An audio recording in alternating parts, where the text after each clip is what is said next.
no crecer ni madurar es realmente un problema, y un problema serio,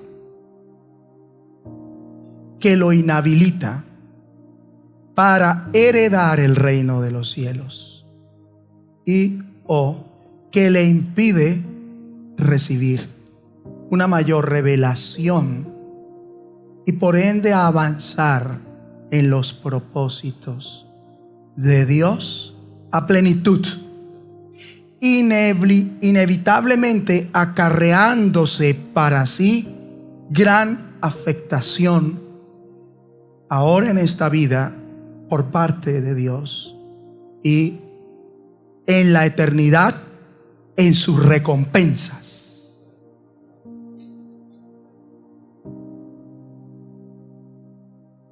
Y esto lo confirma Dios por su Espíritu mediante el apóstol Pablo, cuando dice a los Corintios en su primera carta, si alcanza a ubicarse perfecto, si no vamos a la pantalla, 1 Corintios 3. 1 Corintios 3 dice a partir del versículo 1: de manera que yo, hermanos, no pude hablaros como a espirituales, sino como a carnales, como a niños en Cristo.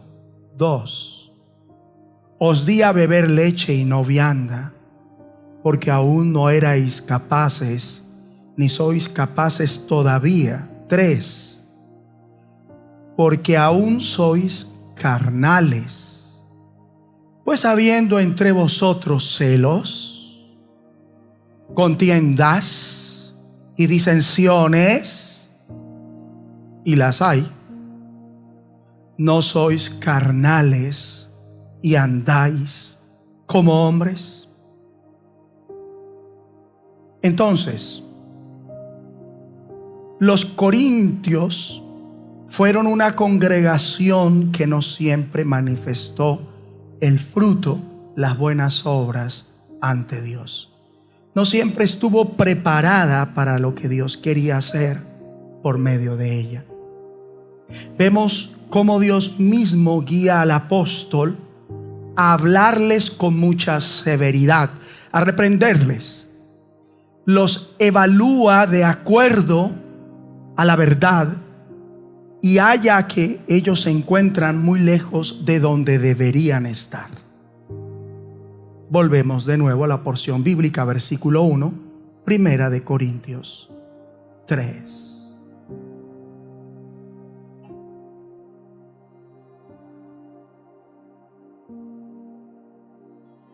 Dice: de manera que yo, hermanos, o sea, hombres y mujeres que eran creyentes, a ellos se está dirigiendo. Para ellos es este mensaje, para los creyentes, hombres y mujeres, parte de esta congregación y de las congregaciones de todos los tiempos. El apóstol aquí no está cuestionando la salvación, donde van a pasar la eternidad. Lo que es problemático es que su fe no está creciendo ni madurando, no está produciendo lo que debería. Y el apóstol sabe el motivo de eso y lo va a dar a conocer. 1 Corintios 3:1. De manera que yo, hermanos, no pude hablaros como a espirituales. Aquí está la falla. Ellos no reflejaban el orden de Dios, la naturaleza de Dios mediante su Santo Espíritu, sino la naturaleza propia de cada ser humano que no ha sido salvo. Esa naturaleza caída de simiente corrupta. Ellos estaban obrando como si no fueran salvos, como si no estuvieran sellados con el Espíritu de Dios, pues sus obras eran pecaminosas, practicaban el pecado, y al Espíritu Santo al parecer lo tenían contristado, o en el peor de los casos apagado.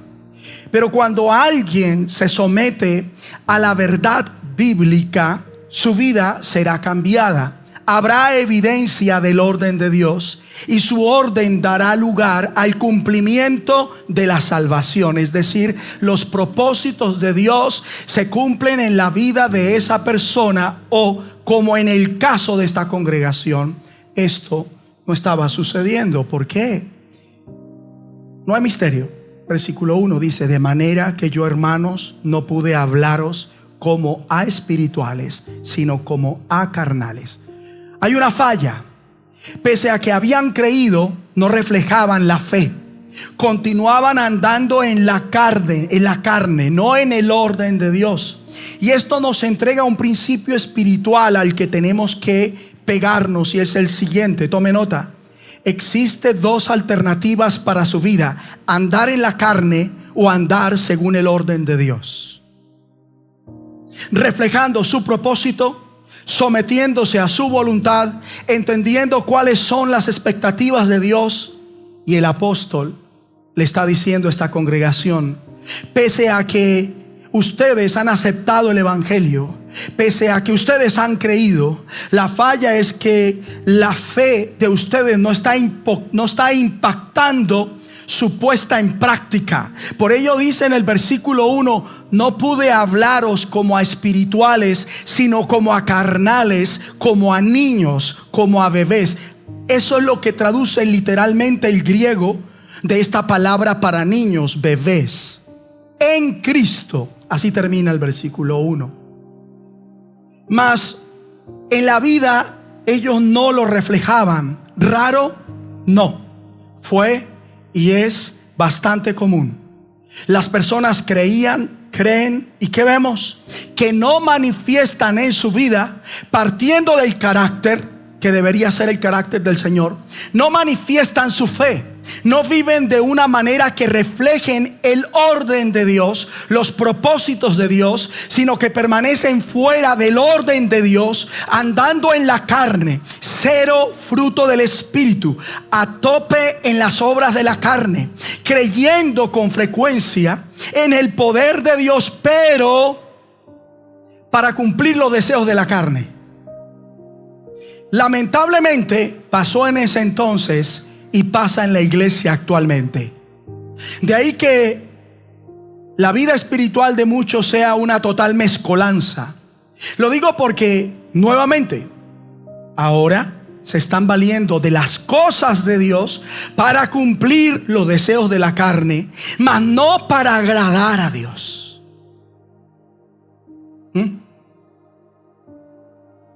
Muchos hoy se están congregando en sus respectivas congregaciones por ellos, no por Dios.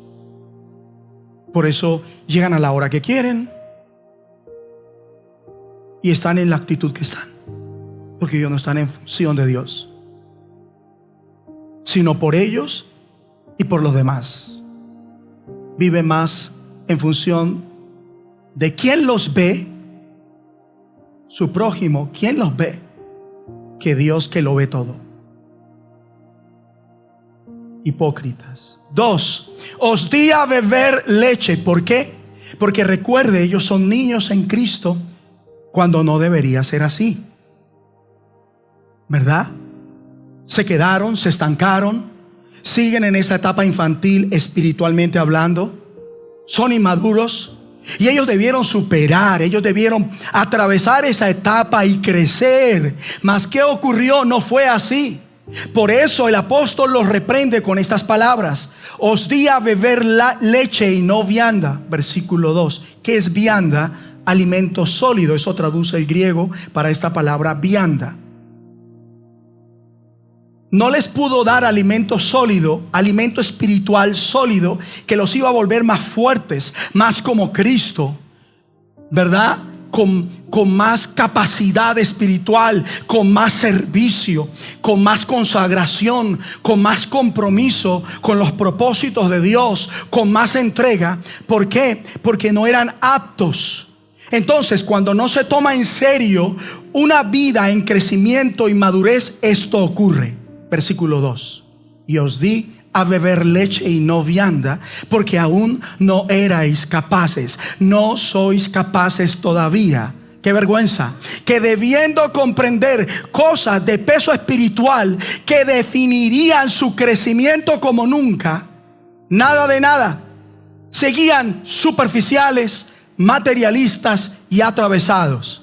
Es que, una vez más, sin comprender lo básico, espiritualmente hablando, lo básico de la doctrina de Dios, será incapaz de recibir aquello que le hará ser más como el Señor. Seguirá siendo un bebé, y un bebé no puede asimilar las cosas sólidas de Dios, la vianda que produce esa madurez y les permite llevar a cabo grandes cosas según la voluntad de Dios.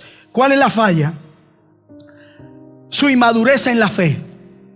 Una falla frecuente. ¿Qué tenemos que preguntarnos? ¿Mi vida refleja la voluntad de Dios, sus propósitos, o soy alguien inmaduro? ¿Sigo pensando en objetivos carnales? Y por lo regular, lo que las personas hacen es tratar de volver sus objetivos carnales en un propósito espiritual. Empiezan a referirse de eso de forma distinta. Hablan de su destino espiritual, mas ese destino nunca nació en la mente de Cristo como revelación celestial, fundamentada en lo que hallamos en la Biblia, sino que continúa siendo sencillamente el mismo deseo, los mismos deseos que tenían antes de llegar a la fe, sino que ya no los persiguen en el mundo, sino que los persiguen dentro de la iglesia. Creyendo que ahora Dios va a ser quien los va a ayudar a hacer una realidad sus sueños egoístas, sus deseos. Y esa es una forma cristiana de idolatría. Yo tomaría nota de eso. No es de lo que trata la palabra de Dios, pero es lo que los de Corinto y hoy día muchas congregaciones están persiguiendo. Y Dios por boca del apóstol les dice que eran unos bebés en Cristo. Eso es de bebés. Eso es de gente que dice tener a Cristo y se comporta como el que no ha recibido a Cristo. Eso es de gente que es salva pero se comporta como si no fuera salva. Por eso dice el versículo 2: os di a beber leche y no vianda, porque aún no erais capaces, ni sois capaces todavía. Y el meollo acá es que ellos no están cambiando. Llegaron a un punto donde se estancaron. Ellos crecen pero para abajo. Recibieron el evangelio, ha pasado el tiempo y ¿cómo siguen? Igual. No hay madurez. De la misma forma que un pediatra examina a un niño y mira la edad de esa criatura y busca progreso en esa criatura, cotejándolo, permítame para que me entienda, con la tabla de crecimiento, quiere ver que ese niño, teniendo los cambios normales que vienen con el tiempo y madurez, y si no, él va a deducir que hay una falla. Podría estar enferma esa criatura o tener algún otro problema que esté frenando su madurez, sea ese niño o sea esa niña. Y lo mismo se dice de alguien espiritual. Debería estar madurando con el tiempo y la fe debería producir un resultado, pero desgraciadamente no con esta congregación. Dice el versículo 3, miren cuál es la falla definitivamente. Versículo 3 dice: porque aún sois carnales, de frente, sin anestesia, de cara se lo digo, ustedes todavía son carnales. Así de sencillo. A ellos les ha pasado el tiempo, mas no hay un cambio. No se ven los cambios esperados. No se ve progreso. Preguntémonos, ya que lleva más tiempo en la fe, habiendo creído en Cristo hace meses, hace años, décadas, sea cual sea el caso para usted, ¿hay cambios notables? Preguntémonos. ¿Tiene una perspectiva distinta y objetivos distintos a esta altura de su vida en Cristo? ¿Se ve conformado semejante a la imagen de Cristo, siendo y tomando las mismas decisiones que Él, como Él las tomó? Siendo y tomando decisiones como Cristo las tomaría si fuera su caso. Siendo la persona que Cristo sería en su situación. ¿Usted tiene esa experiencia de vida? Esa es la pregunta. Esa es la pregunta. El apóstol está lastimosamente reprendiéndolos como congregación. Versículo 3. Porque aún sois carnales. Impresionante, ¿no? Impresionante. Sin miedo, con denuedo. Pues habiendo entre vosotros celos, claramente no son los celos del Señor. Pues de serlos, para empezar, nunca habrían dejado de congregarse como algunos lo tienen por costumbre. No habrían llegado predispuestos como muchas veces lo hicieron, amargados, prevenidos, inseguros, maliciosos. Todo lo contrario, se habrían congregado y estarían sirviendo. ¿Por qué? Porque el celo del Señor, ese celo santo, causa eso, que la persona se consagre en buenas actitudes y en buenas obras, en buen comportamiento. El celo del Señor hace que una persona tenga cada vez un mejor carácter, que lleve el fruto del Espíritu, fruto de justicia, buenos frutos, que se consagre en el cumplimiento de la voluntad de Dios. ¿Qué causa eso? Tener el celo del Señor. Mas si ese celo no está en las cosas de Dios, sino aún sigue en las cosas de la carne, ¿qué generará? Envidia. ¿A cuántos se los está tragando la cochina envidia? Cuidado, otro tiene más atención que el que no tiene celo del Señor sino celos. Se muere de la envidia. Esos celos, esa envidia que nace de la misma persona, donde la persona mira algo y lo quiere, y a su vez le causa tristeza, lo hace sentir inferior a esa otra persona, porque esa persona tiene, déjeme decirlo así, porque usted no lo tiene. Tiene lo que usted no tiene. Esa persona está logrando lo que usted no está logrando. Permítame, se lo digo con cariño. Y por lo tanto le da celos, se rebota en envidia, se manifiesta. Y esto acarrea mucho más, porque dice, versículo 3, contiendas. Entonces, cuando se opera en sus propios deseos, siempre producirá ¿qué? Contienda.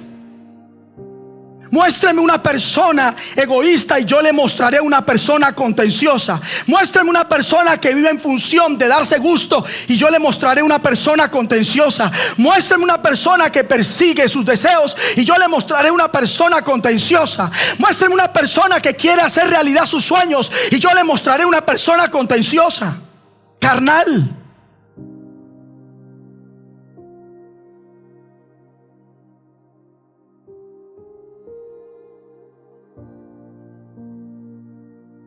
Contiendas. Así que cuando se opera en sus propios deseos, siempre producirá contienda. Bien revela Dios a través de su siervo Santiago. ¿De dónde vienen las guerras y los pleitos entre vosotros? ¿No es acaso de vuestras pasiones, las cuales combaten en vuestros miembros?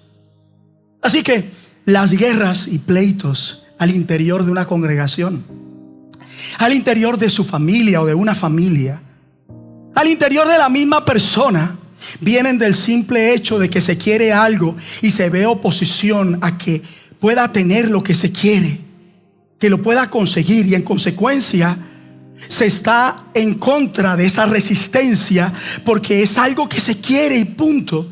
Es algo muy egoísta. Lo quiero y estoy enfocado en eso, y es como que a toda costa lo tengo que obtener. Hombre, son mis deseos, son mis planes, caramba, son mis sentimientos, es mi imagen. Entonces, ¡boom!, explotó cuando no lo consigue. ¿Y qué genera? Discordia y disensiones, dice seguida. Divisiones. Léalo, dice contiendas y disensiones. Ese es el resultado. De ahí que esta va a ser una congregación de divisiones. Y así son las congregaciones de divisiones. ¿Será que su congregación es una congregación de divisiones? ¿Será que su familia es una familia de divisiones? ¿De partidismo? Y hay que verlo ahorita para campaña electoral. Yo de la izquierda, yo de la derecha.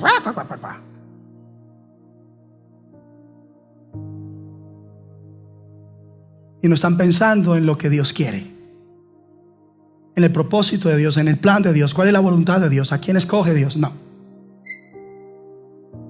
Por eso van a surgir facciones y las personas van a empezar a rodearse ¿de qué? Comenzando por líderes distintos.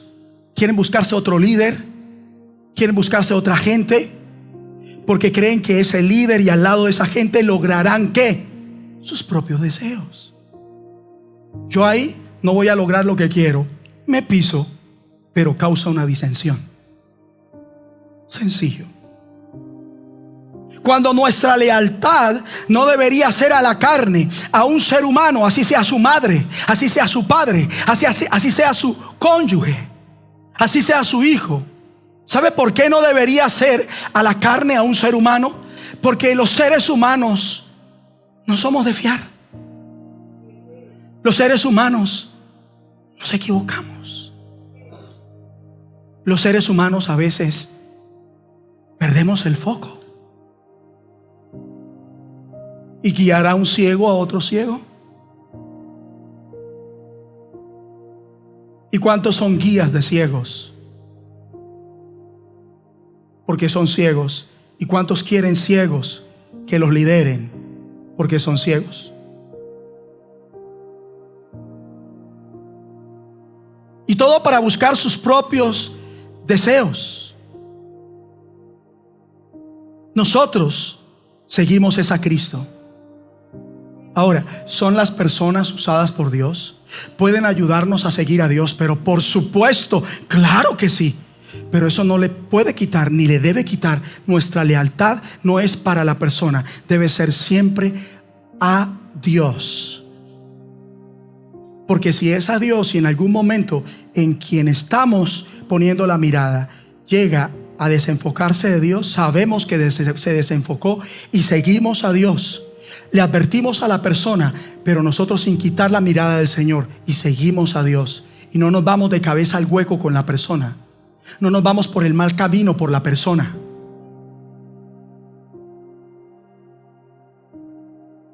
Nosotros le debemos nuestra lealtad al Dios viviente, el Dios que usa a la gente, y es innegable.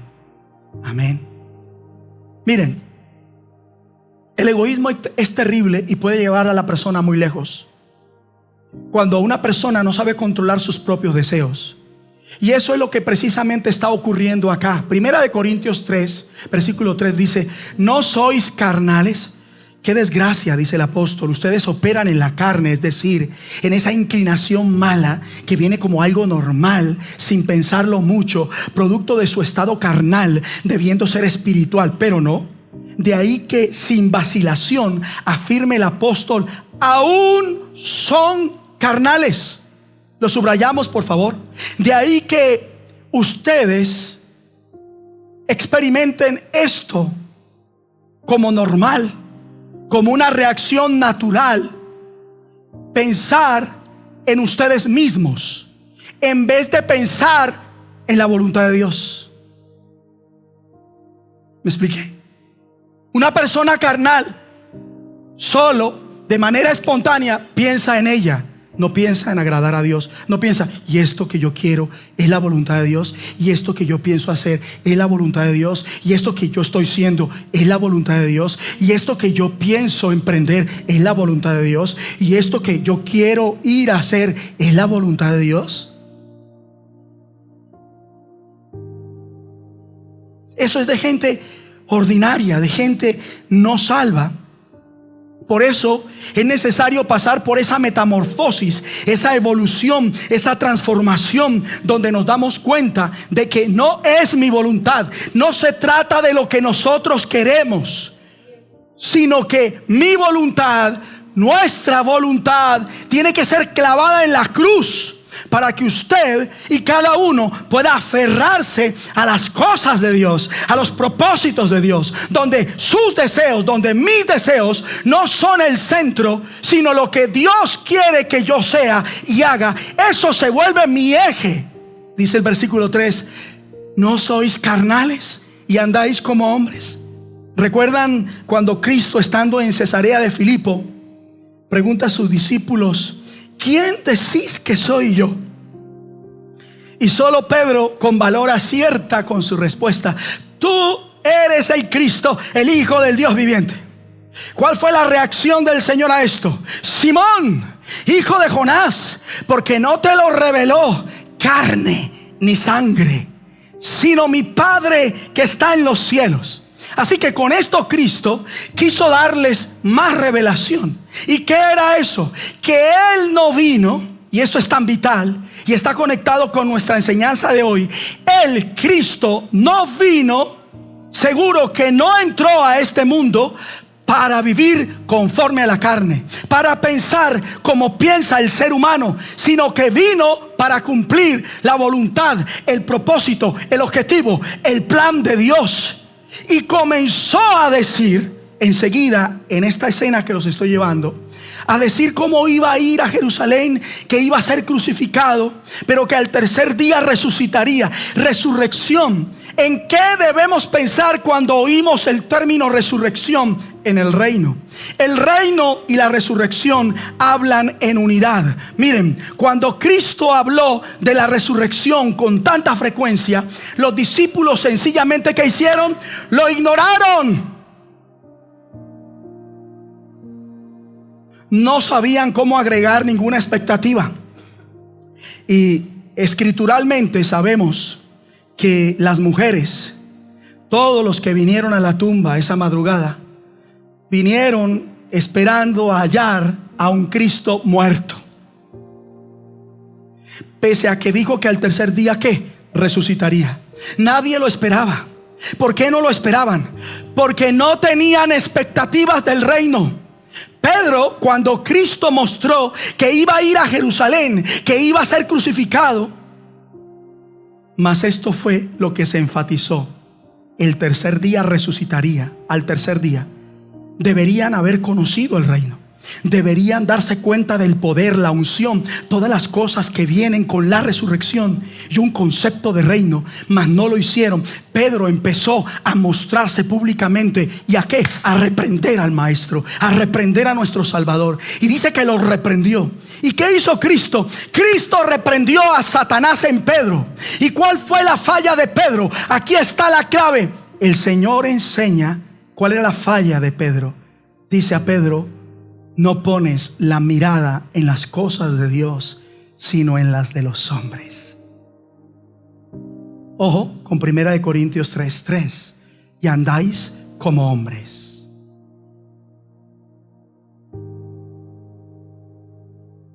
Lo que pasa cuando una persona deja de ser una con Cristo y se une al diablo, ¿qué pasa? Piensa como un hombre. ¿Qué era Pedro? Un hombre. ¿Y cómo debería pensar un hombre? Pues como un hombre piensa. Diría alguno.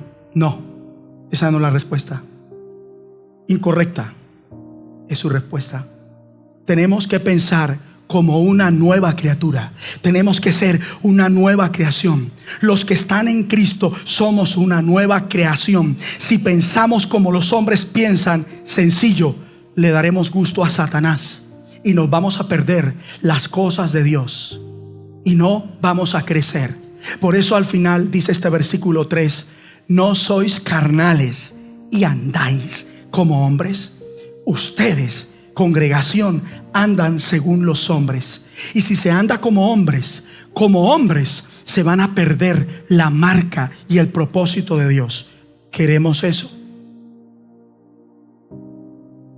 De ahí que este asunto esté puesto bajo este tópico: crecer y madurar no es una opción. Dígaselo al que está a su lado.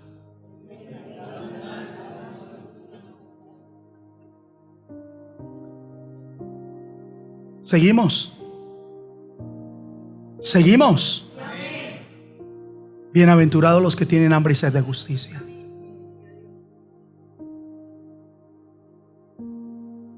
¿Cuál es el tópico? No lo es, porque es el llamamiento supremo según Filipenses 3:14, que se resume en una palabra: perfección. crecer y madurar no es una opción. No lo es, porque como vimos, de ello depende la condición espiritual apropiada para ser más como Cristo. Y todo parte de comprender lo básico de la doctrina o enseñanza de Cristo, según Hebreos 6, 1 al 2, como son la imposición de manos, el arrepentimiento de obras muertas, la fe en Dios, la doctrina de bautismos, y ahora ¿qué? Como lo están viendo en pantalla, la doctrina de la resurrección de los muertos, en lo cual profundizaremos en minutos. ¿Sí la ven? Todo esto para ir a lo más grande, de mayor trascendencia y complejidad, y que le da a nuestra vida peso de gloria, es decir, sustancia, valor, magnificencia, en vez de ser puras apariencias, ahí vanos, huecos. Entonces, un carácter maduro parte de esto. Ese es su cimiento. Sin esto no hay ni habrá verdadera espiritualidad, sino carnalidades, lo acabamos de ver, que equivalen en la persona salva, como lo acabamos de aprender, ¿a qué? A inmadurez, y no sin graves consecuencias. No se puede andar en la vida como hombres espiritualmente inmaduros sin que haya repercusiones ni daño colateral. Y eso es matemático. No hay conferencia de superación personal, no hay terapia psicológica, lo que sea de origen humano que produzca los resultados que solo Dios puede producir, como lo enseña su palabra, por oírla e implementarla a nuestras vidas. ¿Por qué? Porque resulta que Dios es nuestro hacedor. Nuestro hacedor no es los padres que amamos y que nos concibieron, no son nuestros progenitores. Nuestro hacedor es el creador de los cielos y de la tierra, el Dios de Abraham, el Dios de Jacob, el Dios de Isaac, el Dios y Padre de nuestro Señor Jesucristo. Entonces, crecer y madurar no es una opción. No lo es porque ello puede implicarle su alma y cuerpo en el infierno, pues nunca fue salvo, fingió serlo, pero no lo era realmente, ya que no creció ni maduró. No fue cada día, ni es cada día más como Cristo. Sigue cayendo igual y cada vez peor, cuando debería estar cada vez más comprometido con la voluntad de Dios. Y es una promesa divina que Dios a este tipo de gente la resucitará para condenación, o si es salvo, pero nada que crece inmadura, disciplina del cielo, porque el Señor al que ama disciplina. Hebreos 12:6. Castigo o disciplina garantizada para todo aquel que recibe su amor, para que crezca y madure. Y el Señor disciplinará no porque odia a la persona, sino porque quiere lo mejor para la persona. Y procederá porque son personas salvas que no tienen crecimiento y madurez.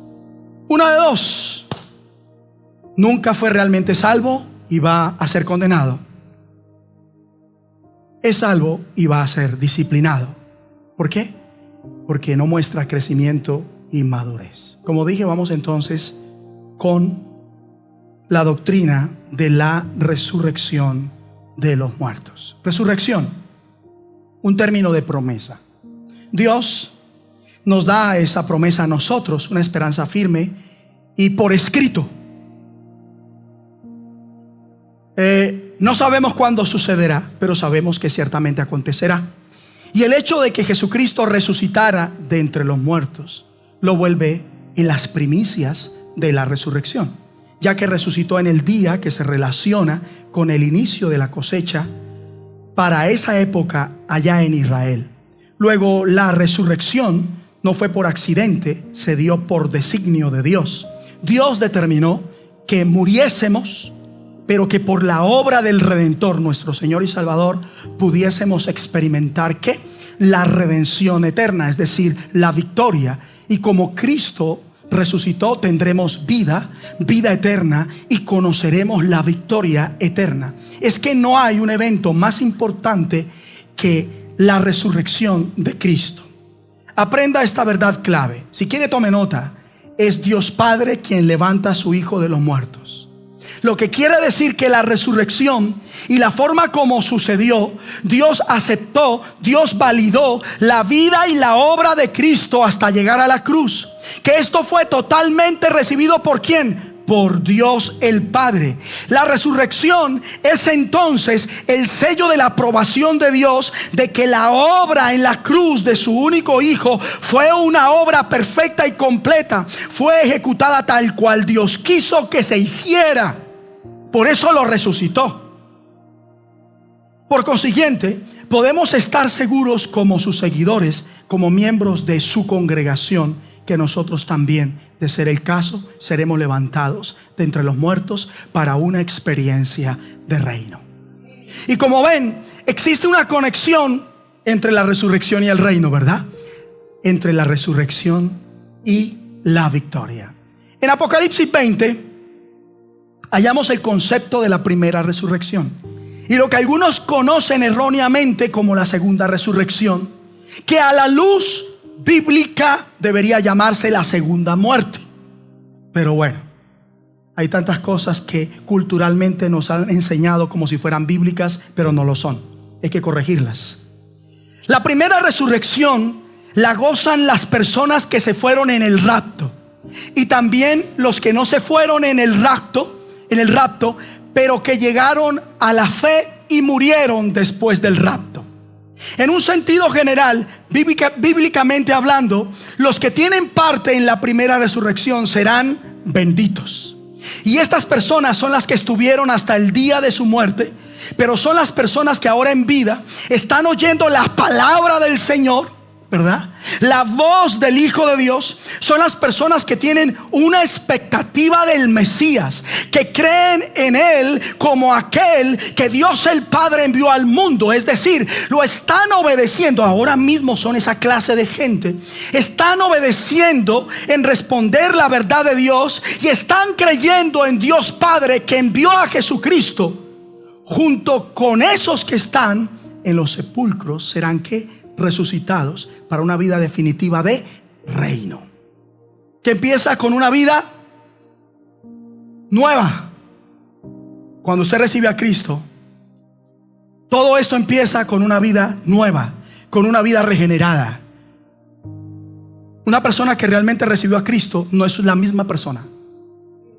Es una persona nacida de nuevo y goza no una vida terrenal, sino en la tierra una vida de reino. Y por ende, si esas personas mueren, cuando sean resucitados, no vendrán a condenación bajo juicio, saldrán a resurrección de vida. Ellos pueden esperar esto. ¿Por qué? Porque han creído ¿en quién? En el Hijo de Dios, el Redentor.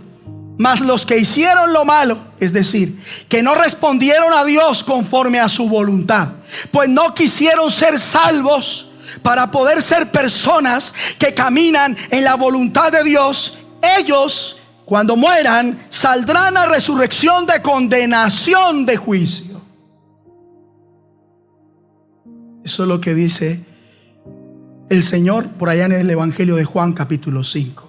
Jesucristo resucitó para que podamos ahora los creyentes, la congregación de los redimidos, podamos estar ¿dónde? Haciendo lo que nos plazca, no, en la voluntad de Dios y cumplir su voluntad, estar comprometidos con los planes de Dios, no con nuestros sueños, no con nuestras metas. ¿Es usted alguien que desea la voluntad de Dios en su vida? ¿Se quiere ser partícipe de la voluntad de Dios? Si es así, entonces usted es un candidato para la salvación y por ende para la resurrección de vida.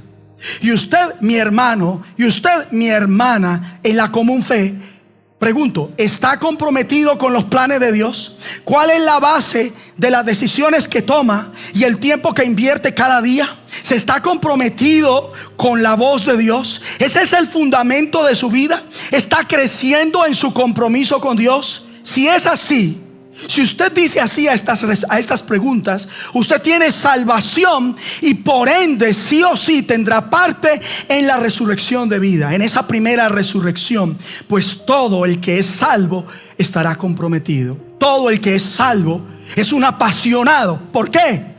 Por conseguir lo que se fijó en su mente para hacerlo una realidad. No, por la voluntad de Dios. No quiere más, no quiere menos. Y gozar de la vida eterna no es algo que se trata de nuestra voluntad, sino que tiene que ver, se trata de la voluntad de Dios. Todo lo que forma parte de su vida solo querrá hacer y que se haga ¿qué? La voluntad de Dios. Usted no quiere otra cosa, porque usted es salvo. Usted ha nacido de nuevo. Si no quiere eso, no es salvo. Es un asistente a una iglesia, pero no es salvo. No es parte de la congregación de los redimidos. Sencillo. Y si es salvo, entonces es un bebé espiritual, un inmaduro, que no ha visto lo que Dios quiere que vea, para que lo persiga y deje de perseguir sus propios deseos. Apocalipsis 26 dice: bienaventurado y santo el que tiene parte en la primera resurrección. ¿Lo están siguiendo? ¿Deberíamos temerle a la muerte? No, porque estar ausente del cuerpo es estar en casa con el Señor. Y no hay nada mejor sino estar con el Señor.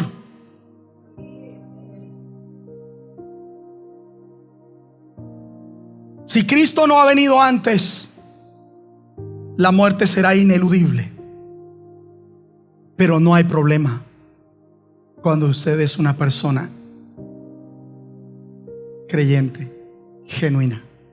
Eso no tiene trascendencia, ¿verdad? Morir no será un problema.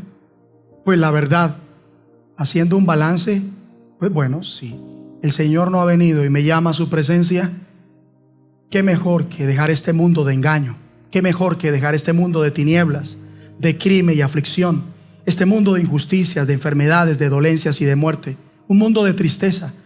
No hay nada mejor que cuando Dios lo quiera, dejar este mundo mediante la fe en ese mensaje del Evangelio, a causa de la suficiencia de la obra de Cristo, su crucifixión en el día de la Pascua, en la fiesta de la Pascua, mediante el derramamiento de su sangre, porque mediante el derramamiento de su sangre es que tenemos redención eterna, y la redención nos da la esperanza de que Dios cumplirá todas sus promesas y todas sus bendiciones. ¿Y qué vamos a experimentar cuando dejemos este cuerpo? Vamos a experimentar un gozo que no será temporal, sino eterno, porque después seremos, sin lugar a dudas, resucitados, tal como Jesucristo fue resucitado corporalmente. Su carne y sus huesos fueron resucitados en un cuerpo único, en un cuerpo glorioso o glorificado, que, por decir algo, nada más traspasa muros, sin limitación física alguna, superior a este cuerpo nuestro de pecado, que espera anhelante esa redención, la resurrección de esta sustancia corporal. Cuando seamos resucitados, y cuando eso ocurra, definitivamente ahí sí se verá un deseo cumplido: ser semejantes a Cristo en espíritu, alma y cuerpo.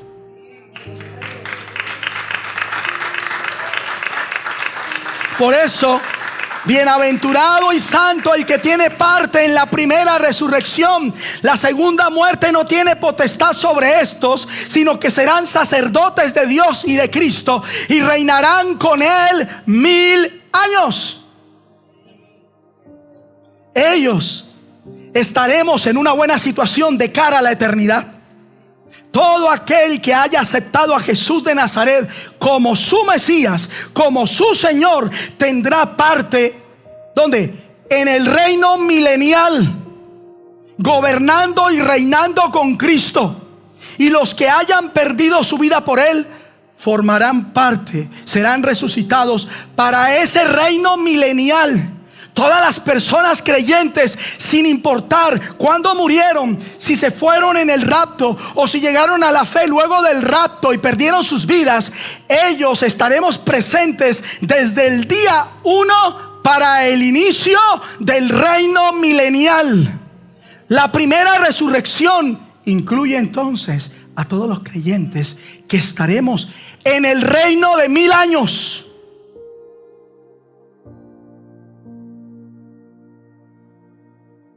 ¿Y usted es consciente de que entender esto determina su carácter ahorita más tardecito? Porque mientras no lo entienda, seguirá en celos, contiendas, disensiones. Por citar solo 3 obras de la carne, porque son más de 3. Seguirá emborrachándose, fornicando, en orgías, abrazando herejías, en pleitos, enemistades, iras, griterías, idolatrías, envidias. No entender esto, que con tanto esfuerzo me lleva a Dios a darles, eso acabóse. Así de sencillo. Si no lo entiende, no va para el reino. O si va para el reino, espere disciplina, y cuando lo entienda, se perfila al reino.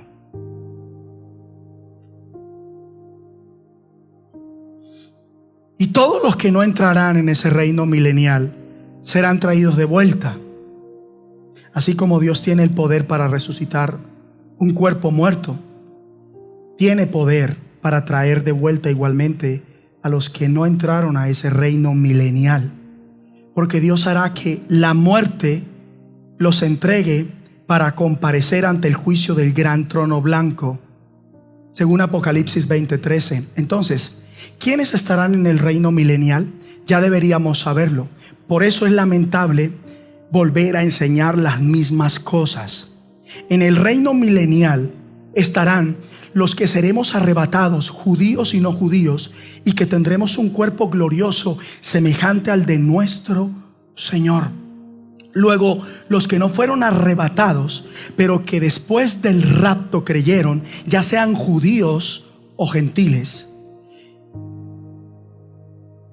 Estas personas, estos individuos que no fueron arrebatados, pero que después del rapto creyeron, seguirán.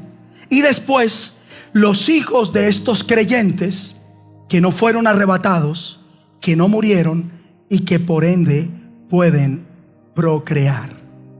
Entonces, estamos viendo la gente que estará en el reino milenial. Los que han sido arrebatados, judíos y no judíos, y que tendremos un cuerpo glorioso. Los que no fueron arrebatados, pero que después del rapto creyeron, ya sean judíos o gentiles. Y después los hijos de estos creyentes que no fueron arrebatados y que no murieron y que por ende pueden procrear.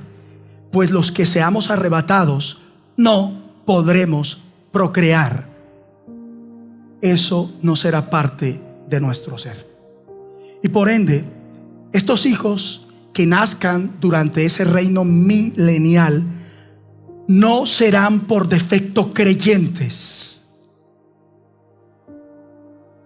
Como hijo no soy salvo porque mi mamá es salva. Yo tengo que creer en lo que mi madre cree y que le conlleva salvación. La salvación no se hereda.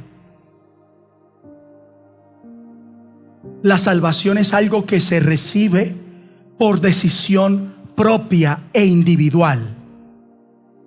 No porque mi papá es pastor, todos en casa somos salvos. No. Y como el pastor es salvo, toda la iglesia es salva. No. ¿O al contrario? No. Y estos hijos no serán por defecto creyentes, sino que tendrán que tomar una decisión, algo que se definirá cuando al final de aquellos 1000 años Satanás sea liberado y salga para engañar de esos hijos. Los que se unan al diablo, se enlisten en las filas del diablo para hacerle guerra a los santos y venir en contra de la ciudad de Jerusalén, en guerra contra quienes durante el reino milenial le fueron fieles a Cristo. Todos ellos que experimentarán el juicio eterno, y la verdad serán muchos, tanto que su número humanamente no se podrá contar. Los que, pese a que vivieron bajo el gobierno justo, recto, pacífico y santo de Jesucristo, en el que la ley de Dios será obedecida, lo van a rechazar. Esas personas serán destruidas con fuego del cielo, pero después deberán comparecer ante el juicio del gran trono blanco. Y en este juicio se presentará toda esta gente. La muerte devolverá a sus muertos sin importar si estaba bajo el mar o donde sea que estén. Vendrán al juicio del gran trono blanco para ser condenados por su falta de fe. Y esta es llamada la segunda muerte. El motivo no es una muerte física, es la muerte del alma. Y no quiere decir que el alma dejará de existir, sino que sencillamente es un castigo sin fin.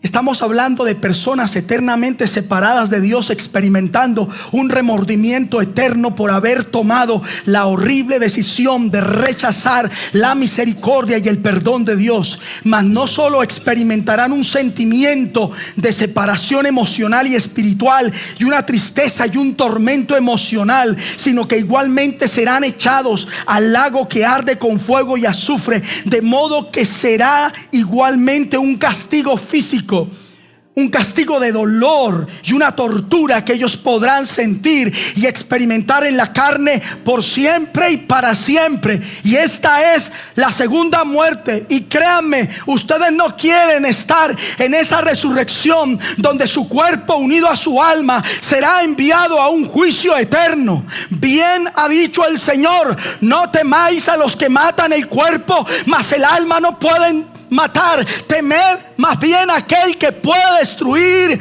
el alma y el cuerpo en el infierno.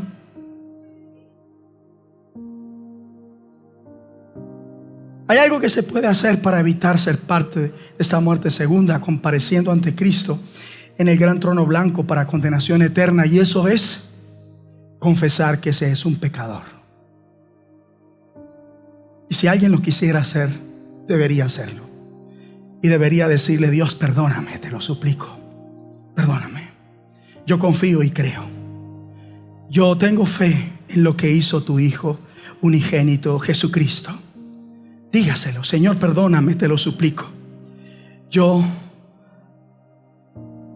confío y creo, tengo fe en lo que hizo tu Hijo unigénito, Jesucristo, cuando Él vino a este mundo de acuerdo a tu plan y murió en la cruz y dio su vida, se sacrificó, se dio a sí mismo y murió, y descendió al infierno y lo conquistó, y conquistó la muerte y el pecado y se levantó. Yo creo en Él, yo creo en esa obra que Él efectuó, yo creo en la obra que Él llevó a cabo, para que ahora por esa fe yo tenga esa salvación, esa vida y esa garantía de una resurrección de vida en el nombre de Jesucristo. De modo que si alguien confiesa con su boca que Jesucristo, o a Jesucristo como su Señor, creyendo en su corazón que Dios le ha levantado de entre los muertos, creyendo en la resurrección, porque no es nada más creer en la crucifixión, sino igualmente en la resurrección. Se debe creer en el corazón que Dios a Jesucristo, que lo levantó de los muertos. Entonces, si niega la resurrección, como está escrito en 1 Corintios 15, su fe es vana. De ahí que comprender la verdad de la resurrección es vital para recibir ¿qué?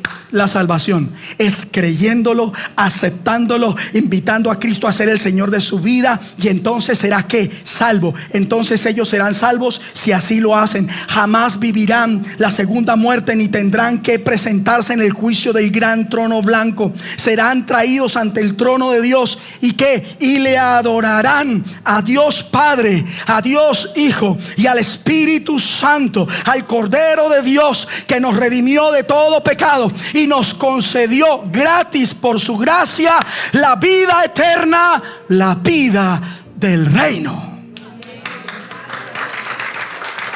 Gracias, Señor. Gracias, Padre.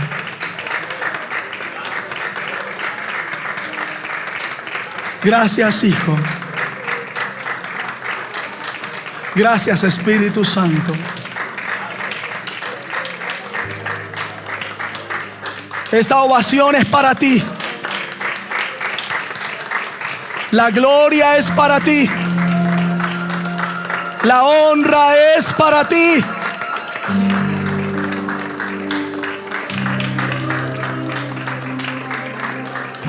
Sí, Señor.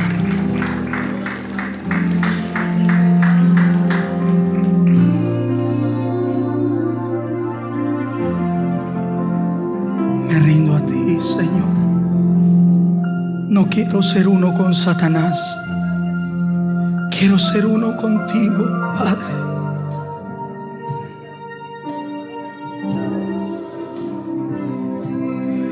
No quiero ser como los hombres que no están en Cristo, que no son salvos.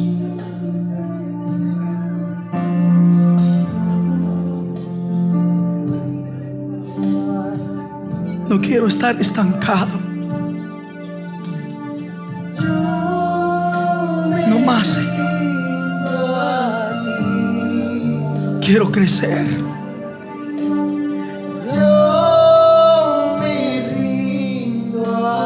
Quiero ir hacia la perfección.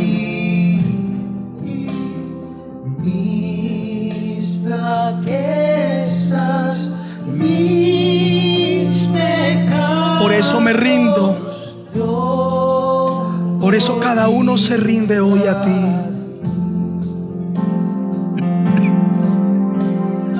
Yo me rindo a ti.